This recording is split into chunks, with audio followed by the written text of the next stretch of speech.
faire ici? Que vous avez découvert Ivoire TV. Ivoire TV.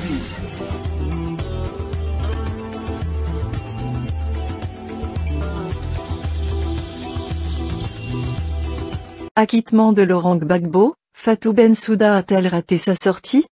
Confirmé en appel le 31 mars dernier, l'acquittement de Laurent Gbagbo vient clore une liste d'échecs marquants pour la procureure de la Cour pénale internationale, CPI. De quoi éclipser les réussites de son mandat de 9 ans, qui s'achèvera le 16 juin prochain. Mercredi 31 mars, La Haye, chambre d'appel de la Cour pénale internationale. Le juge nigérian Chilebo Ezuji confirme l'acquittement de Laurent Gbagbo.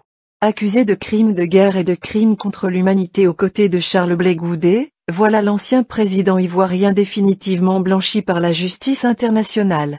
C'est l'ultime camouflet pour Fatou Bensouda dans ce dossier. Au terme de 10 ans de procédure marquée par une suite d'échecs, et alors qu'elle laissera son poste le 16 juin prochain au Britannique Karim Khan, élu en février dernier, la procureure de la CPI n'aura donc pas réussi à prouver la culpabilité du détenu le plus célèbre de la Cour. La magistrate gambienne n'était pas présente lors de cette audience. Elle était à plus 6500 km de là, au Mali, où elle achevait une visite de 3 jours. Sa dernière en tant que procureure de la CPI. Une manière de boucler la boucle de ce long mandat de 9 ans, a-t-elle glissé depuis la mosquée Djingarebe, à Tombouctou. Lorsqu'elle prend officiellement ses fonctions, le 14 juin 2012, après avoir été élue par consensus par les 193 États membres de la Cour, l'un des premiers dossiers dont elle se charge est en effet celui du Malien Ahmad Al-Faki Al-Mahdi. En 2016, le djihadiste sera condamné à 9 ans de prison pour la destruction de bâtiments religieux et historiques. Une première, pour la juridiction, qui se rappellera des avancées. Au cours de sa visite dans le site historique de Tombouctou, classé au patrimoine mondial de l'UNESCO, elle n'a pas manqué de rappeler ce succès. Elle a aussi évoqué le dossier d'un compatriote d'Al-Mahdi, Al-Hassan Neg Abdul Aziz Ag Mohamed Ag Mahmoud, actuellement poursuivi devant la Cour pour 13 chefs d'inculpation, dont des crimes de guerre et des crimes contre l'humanité et des persécutions pour motifs sexistes. Là encore, une première. La faiblesse, sur ce dossier ivoirien, c'est peut-être d'avoir vu trop loin, trop vite, trop fort. Mais qui se rappellera de ces avancées? Les réussites maliennes et les autres succès de la magistrate auront du mal à faire oublier le fiasco du procès Gbagbo. Une tâche sur son mandat. Un désastre. Un moment honteux, dans le cercle des professionnels du droit pénal international et des habitués de la Cour, et même parmi ceux qui revendiquent une certaine proximité avec Fatou Bensouda, très apprécié, les mots sont durs pour décrire le dossier ivoirien. La faiblesse, sur ce dossier ivoirien, c'est peut-être d'avoir vu trop loin, trop vite, trop fort, estime une juriste internationale basée à La Haye. C'est très compliqué de condamner les plus hauts responsables dans ce type de procédure, à moins d'avoir une base de preuves extrêmement solide. Cette base, la procureure n'est jamais parvenue à la constituer. Déjà, en juin 2013, la première audience de confirmation des charges s'était soldée par un échec. La chambre préliminaire de la CPI avait considéré que les preuves apportées par Fatou Bensouda étaient trop fragiles, et lui demandait de muscler son dossier. Elle ne s'est pas suffisamment impliquée dans ce procès, a manqué de rigueur et de pertinence. 1 an plus tard, elle parvient à convaincre 2 juges sur 3 qu'un procès est nécessaire. Mais le 15 janvier 2019, les juges acquittent Gbagbo et Blé Goudé. Les éléments de preuve apportés par la procureure, estime-t-il, sont exceptionnellement faibles.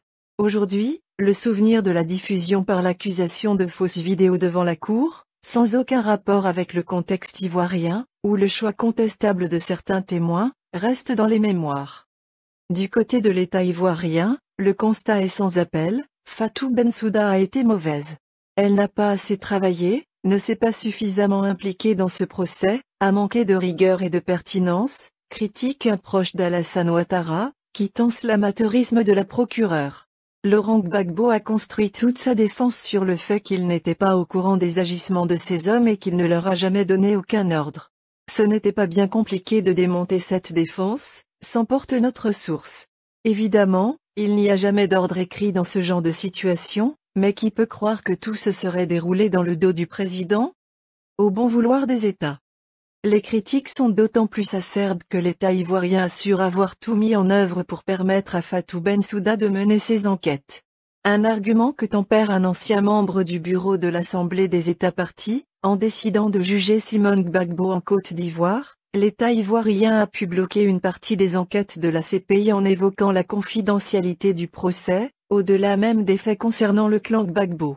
L'épouse de Laurent Gbagbo, poursuivie pour crimes de guerre et crimes contre l'humanité, avait été acquittée par la justice ivoirienne en 2017. L'acquittement avait été cassé par la Cour suprême en juillet 2018, mais Simone Gbagbo avait été amnistiée quelques jours plus tard, et remise en liberté le 8 août de la même année. Sans force de police pour l'aider, assistée par des enquêteurs qui manquent de compétences diplomatiques, la procureure est en réalité totalement soumise à la bonne volonté des États pour monter ses dossiers, et parvenir à faire condamner les accusés. Mais aujourd'hui, l'acquittement prononcé dans le procès Gbagbo vient nourrir les suspicions de ceux, et ils sont nombreux, pour qui l'ensemble du dossier ivoirien a été bâti sur des considérations politiques. La qualité d'une course mesure aussi aux acquittements.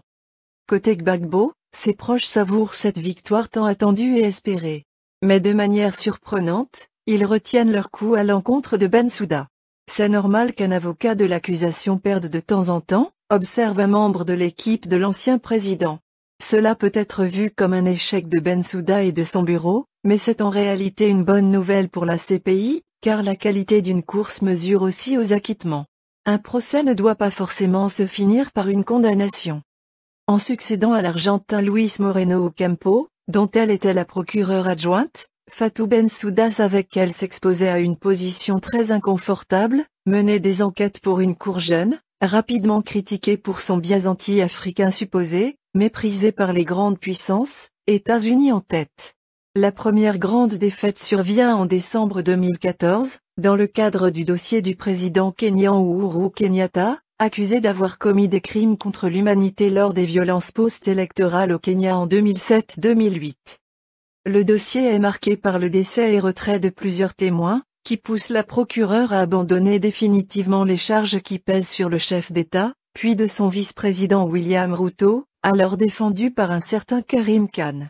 C'est un procès qui a marqué la vie de cette jeune CPI, estime Mariana Pena, conseillère juridique alors engagée auprès des victimes kenyanes.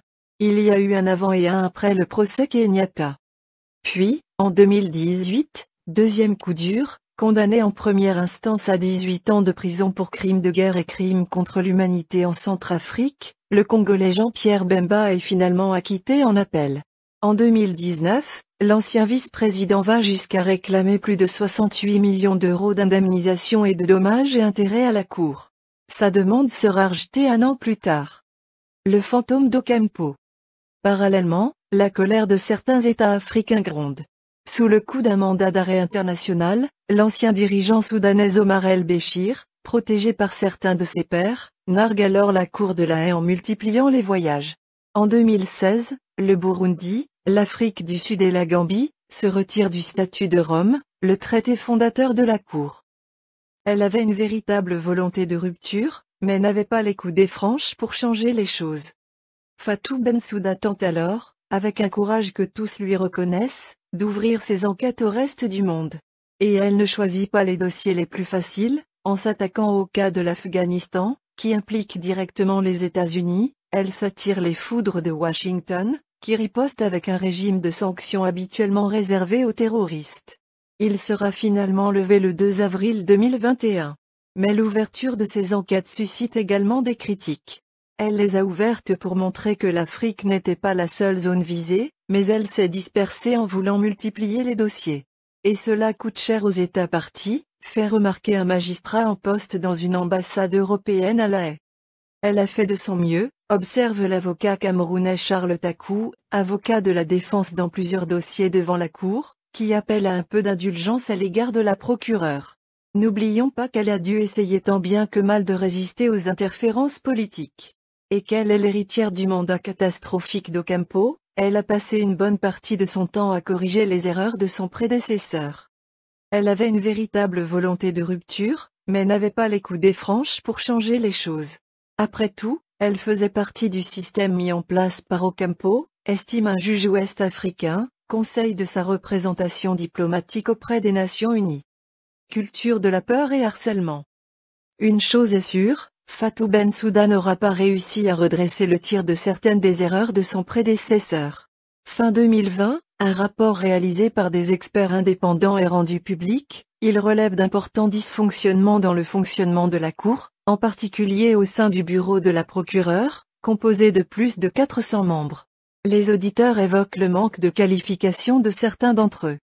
Ils évoquent également un problème important concernant un manque d'expertise concernant les pays, sur lesquels enquête la Cour, et un manque de renouvellement au sein des équipes. Les experts établissent aussi une culture de la peur et des comportements d'intimidation pouvant aller jusqu'au harcèlement. Si le bureau de la procureure n'est pas le seul visé par le rapport, le travail des experts vient ternir un peu plus son mandat. En dépit de cela, les personnes désireuses de la défendre ne manquent pas. Peut-être aussi parce que la procureure est unanimement décrite comme une personne à la fois très humaine et très professionnelle. Elle est très à cheval sur les principes, mais elle a manqué de fermeté pour mettre en place des réformes réelles, estime le juge ouest-africain précédemment cité. Son mandat a apporté beaucoup d'avancées par rapport à celui de Campo, notamment en ce qui concerne les crimes liés au genre, affirme Doreen Lanta, représentante permanente de la Fédération internationale des droits humains à la CPI. Elle a su mettre en application une politique liée au genre très importante et obtenir les condamnations de Bosco Ntaganda sur les crimes sexuels, chef de guerre congolais condamné en 2019 à 30 ans de prison, et de Dominique Ongwen sur les mariages forcés, ancien enfant soldat ougandais condamné en février 2021. Certes, son héritage est mitigé, mais les gens oublient parfois la complexité de ce poste de procureur, ajoute le juriste sénégalais Adam Adien. Le conseiller spécial du secrétaire général des Nations Unies pour la prévention du génocide avait à l'époque affiché son soutien à la candidature de Fatou Bensouda. Elle ne peut compter que sur les États et a beaucoup souffert de leur absence de coopération. Aujourd'hui, seul le Conseil de sécurité de l'ONU peut sanctionner un État. Espérons qu'il soit plus engagé pour soutenir la Cour à l'avenir.